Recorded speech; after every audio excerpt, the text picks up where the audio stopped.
ici en Algérie depuis une dizaine d'années. Voilà, donc dans le domaine de la santé. Alors, je vais vous parler en fait du carnet de santé numérique et de la révolution qui est en train d'arriver avec. Alors, on va commencer par définir le carnet de santé. Ensuite, on verra où est-ce que ça en est dans le monde. Pourquoi est-ce que c'est une révolution? Et ensuite, la réalité, bien sûr, sur le terrain. Ce que vous pouvez faire dès aujourd'hui pour vous préparer en fait à cette révolution. Et enfin, on conclura. Alors, la définition du carnet de santé. Le principe il est simple. Alors, c'est une définition théorique, globale. Après, on parlera vraiment du terrain. Donc, le principe, c'est quoi? C'est tout simplement d'avoir toutes les données, en fait, qui vont être centralisées.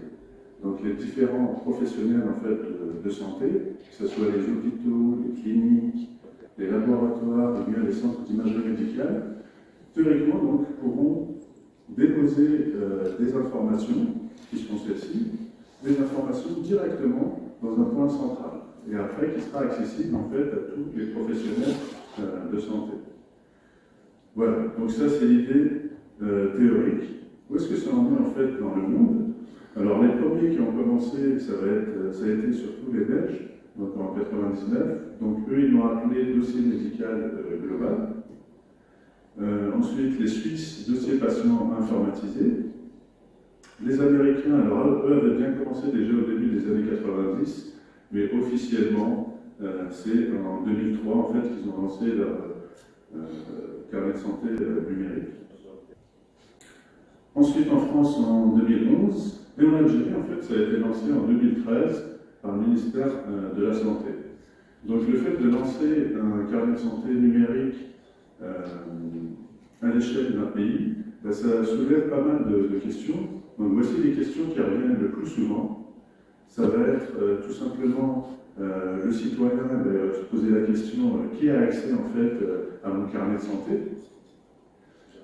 Est-ce qu'il a le droit de refuser en fait d'avoir un carnet de santé électronique? Et est-ce qu'un médecin peut y accéder en cas d'urgence? Et l'autre question aussi importante, est-ce que tout simplement un citoyen il peut dire voilà, moi je ne veux pas que mon carnet de santé soit partagé et que les autres gens puissent accéder. Donc tout ça c'est dans le débat. Moi je suis là pour vous parler simplement de la partie informatique. Alors, pourquoi est-ce que c'est une révolution en fait qui est en train de se produire? C'est tout simplement parce que bon, une révolution c'est quoi? C'est un changement brutal. Donc le changement brutal est en train de se faire, il n'est pas visible par tout le monde, bon, il est surtout visible par les informaticiens. Pourquoi? Parce qu'en fait, si vous regardez à l'échelle de l'humanité, c'est la première fois qu'on est très proche en fait d'avoir ce dossier médical en fait complet, c'est-à-dire le carnet de santé numérique qui va être complet et à disposition des médecins. C'est-à-dire il y a toute l'infrastructure à l'échelle planétaire, c'est quoi? C'est Internet. C'est-à-dire Internet est là, les données sont là, et on est très proche. C'est quoi proche? C'est 10 ans, 20 ans. Mais à l'échelle de l'humanité, c'est rien du tout. Donc c'est la première fois que les médecins vont avoir cette information disponible dans quelques années. Alors, pourquoi aussi est-ce que c'est une révolution? Parce qu'il y a une autre révolution, je vous parlais des informaticiens, c'est que nous, en fait, on savait depuis de nombreuses années, moi je peux vous dire ça, c'était en 97, j'étais encore à l'université, notre prof me disait, oui, vous allez voir, il y a quelque chose qui est en train de se passer. Lui travaillait à la Silicon Valley comme consultant dans une entreprise très pointue, et il disait en 97, dans une dizaine, une vingtaine, une trentaine d'années, il va y avoir beaucoup d'appareils qui vont être connectés à Internet. D'accord? Et pour ça, la preuve, pour vous dire que ça a parlé de ça déjà il y a 25 ans, aujourd'hui, vous entendez parler des adresses IP. C'est ce que vous avez sur vos smartphones, sur vos ordinateurs, c'est l'adresse qui vous permet de vous connecter à Internet. Telle qu'elle est formatée aujourd'hui, elle est limitée à 4,3 milliards d'adresses. Là, avec les smartphones uniquement, on est en train d'arriver à sa limite. D'accord? Et donc, ils ont prévu un nouveau format, et là, ce format-là, il y aura 340 sextillions. Pour que vous ayez une idée de ce que c'est 340 milliards. de milliards d'adresses. Alors on se disait à l'époque, en 97, pourquoi est-ce qu'ils vont faire autant d'adresses IP, c'est-à-dire autant de possibilités de se connecter à Internet? Ça fait des milliers d'adresses au mètre carré, à l'échelle de la planète. Pourquoi ils pensaient à ça? C'est par rapport à ce que je vous dis, l'Internet des objets, en fait, c'est Internet of Things. C'est tout simplement, vous allez voir, maintenant on revient à votre sujet, c'est tous les appareils, par exemple médicaux, là, que j'ai inscrit, la pompe à insuline connectée, l'oxymètre, etc. C'est plein d'appareils qui vont être connectés à Internet. Donc imaginez des milliers d'appareils connectés à Internet, ça va être ça, la révolution, et du coup ça va impacter sur vous. Aujourd'hui, quand vous allez dans un cabinet d'ophtalmo ou une clinique, vous avez 1-2 appareils par pièce, mais en vérité vous allez en avoir de plus en plus. Il y aura plein de petits appareils. Alors, toute cette collecte de données, que ce soit les professionnels de santé en fait qui vont alimenter le carnet de santé, en plus des professionnels de santé, il y aura tous ces objets. Donc tout ça, ça va alimenter ce que vous avez dit tout à l'heure, le point central, et donc il y aura une quantité d'informations très importante. Et un humain, en fait, il ne pourra pas tirer profit facilement de toutes ces données-là, parce qu'il y a trop d'informations. Donc, on va faire appel en fait à l'intelligence artificielle. Donc ça arrive aussi, c'est déjà une réalité dans pas mal de domaines, et donc là, dans la médecine aussi. Alors, pourquoi l'intelligence artificielle? En fait, qu'est-ce qu'elle va pouvoir faire? Avec toutes ces informations, elle va pouvoir faire des profils en fonction des pathologies, en fonction du sexe du patient, en fonction de son âge, etc. Il va pouvoir faire des profils. Donc lorsqu'un patient va avoir une pathologie ou des premiers signes, et bien ça va être l'intelligence artificielle qui va diagnostiquer ça, et ça marche déjà dans certains pays. Et donc, ça va aboutir à ce qu'on appelle l'OAD, c'est-à-dire l'outil d'aide à la décision. Ça veut dire que le médecin, il va avoir un outil informatique qui va l'aider à décider. Bien sûr, c'est lui-même qui va prendre la décision, mais grâce à toutes ces informations, vous imaginez les prises de sang, le poids, avec toutes les informations, et en fonction des profils qui existent, il va vous dire « Ah, attention, ce patient, il est prédisposé à telle ou telle pathologie. » Donc, il y a un pourcentage de possibilité en fait, que ce patient soit atteint de telle ou telle pathologie. Donc voilà pourquoi est-ce que, sur le principe, en fait, c'est une révolution. Alors maintenant, la réalité sur le terrain. Parce que là, tout ce que je vous ai dit, c'est théorique. C'est ce qui va arriver dans 10-20 ans maximum. Et je vous disais, il y a 25 ans, on en parlait déjà. La réalité sur le terrain, ça a commencé ici en Algérie, par exemple, en décembre 2013. Pourquoi cette date-là? Parce que c'est à ce moment-là qu'il y a eu la 3G. En Algérie, donc le début en fait de l'Internet mobile. Qu'est-ce qu'il y a eu? Ça, vous avez dû le faire, tous au moins une fois, au minimum, c'est prendre en photo un dossier médical et l'envoyer par exemple à votre confrère, pour avoir un avis. Ou bien un de vos patients, il vous envoie par photo en fait des examens qu'il a fait. Donc ça, c'est le début en fait du carnet de santé, entre guillemets, numérique, parce que c'est un petit bout, parce qu'en fait, vous partagez de l'information.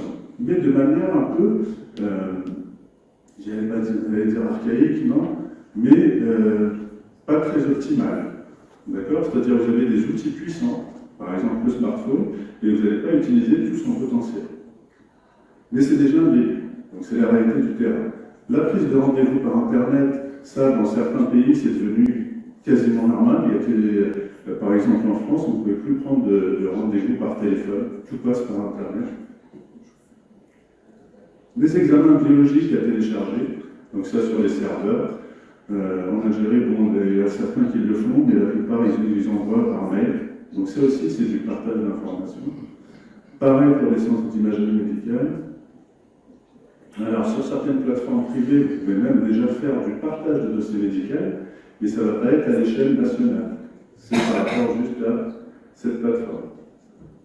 Vous avez aussi la possibilité de sécuriser en fait vos ordonnances via des outils, par exemple, comme Vital Expert. Donc tout ça, c'est déjà une réalité. Et la téléophtalmologie. Ça, je vais vous donner un exemple, en fait, c'est un de mes clients ici en Algérie, qui est ophtalmo, et qui travaille ici en Algérie et en France, et il a ses patients en France, en fait, qui soignent à travers un outil de téléophtalmologie. D'accord? Donc c'est une réalité concrète, c'est-à-dire il est ici, et quand il est là-bas, il voit ses patients, quand il est ici, il voit ses patients, et il fait déjà la téléophtalmologie. Donc on a déjà l'infrastructure pour pouvoir avancer sur ce point-là. Alors, mais qu'est-ce qu'on peut faire concrètement aujourd'hui? Toujours pour essayer d'être le plus concret possible. La situation, alors vous avez là sur la droite par exemple des cabinets de différentes spécialités, des cliniques, des labos d'analyse, des centres d'imagerie. Donc la plupart, près de 95%, 99% en fait, sont simplement en leurs données. C'est pour ça que je les ai encadrés en fait, chacun est cloisonné. Donc quand vous allez avoir un patient qui va faire son parcours santé, il va passer chez les différents médecins, etc. Qu'est-ce qui va se passer? Il va laisser des données un peu partout. Toutes ces données, elles sont dans des ordinateurs. Lui, on va lui donner du papier. Donc à chaque fois qu'il va passer d'un cabinet, d'un labo d'analyse à un autre spécialiste, il va falloir qu'il prenne avec lui ces données. Donc au format papier. Donc déjà, dès aujourd'hui, vous pouvez, en passant par des plateformes privées, avoir ce qu'on appelle une solution cloud. C'est-à-dire ces données médicales qui sont éparpillées, elles vont pouvoir être en fait centralisées. Et là, vous allez avoir un dossier médical qui va être centralisé. Donc ça, c'est quelque chose déjà de faisable. Donc pour conclure, qu'est-ce que je peux vous recommander en fait? Donc dans l'intérêt du patient, parce qu'on va parler de ça, c'est ce qui est le plus important, c'est en fait de rester moderne.